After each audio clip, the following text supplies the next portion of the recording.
তোমাকে পাওয়ার যুদ্ধে আমার হার মেনে নিলে চলবে না। যত বাধা বিপত্তি আসুক না কেন, এই পৃথিবী, সমাজ, সমস্ত কিছুর সমস্ত নিয়ম ভেঙে হলেও তোমাকে আমার করে নিব। আমার আশা আর তোমার কাছে আমার একটাই চাওয়া হলো, প্রত্যেকটা ভালোবাসার সম্পর্ক ঠিক এরকম হয়, একজন পাগলের মতন ভালোবাসে আর একজন পাগল মনে করে অবহেলা করে। কিসের আবার ক্যারিয়ার?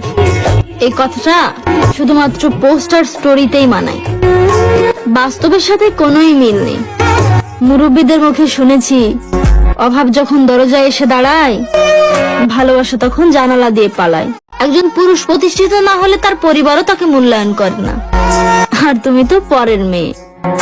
ভালোবাসার কোনো বিচ্ছেদ হয় না। আমি তাকে আজও ভালোবাসি। অনেক মেয়ে জানেই না পুরুষ কেমন। পুরুষ হলো লতা পাতার মতো, যত যত্ন করবেন ততই জড়িয়ে ধরবে। মায়া বড় কঠিন জিনিস, ছাড়েও না। কিছু মানুষ আছে ভাবে ড্রাইভাররা ভালো না, তবে ড্রাইভারদেরকে কখনোই খারাপ ভাববেন না। আপনিও একজন পুরুষ মানুষ, আপনার পরিবারের মেরুদণ্ড হচ্ছেন আপনি। সেও একজন পুরুষ মানুষ, সে জীবনের রিস্ক নিয়ে গাড়ি চালায় শুধু পরিবারের মুখে হাসি ফুটানোর জন্য।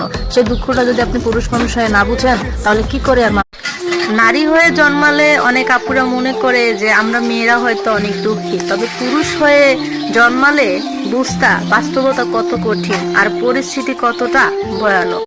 এক পুরুষকে কষ্ট দিয়ে আরেক পুরুষের বুকে মাথা রাখা ভাইবো না তুমি সুখে আছো।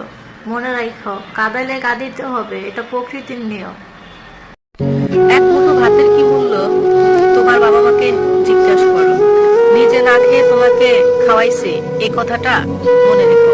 20 বছর যে বাবা মা তোমাকে খাওয়াইছে, সে বাবা মাকে খাওয়াইতে 20 দিনে মনে রেখো পুরুষ, তোমার জীবনে তুমি যতই অর্থ কামাও না কেন, তুমি হবে ব্যর্থ।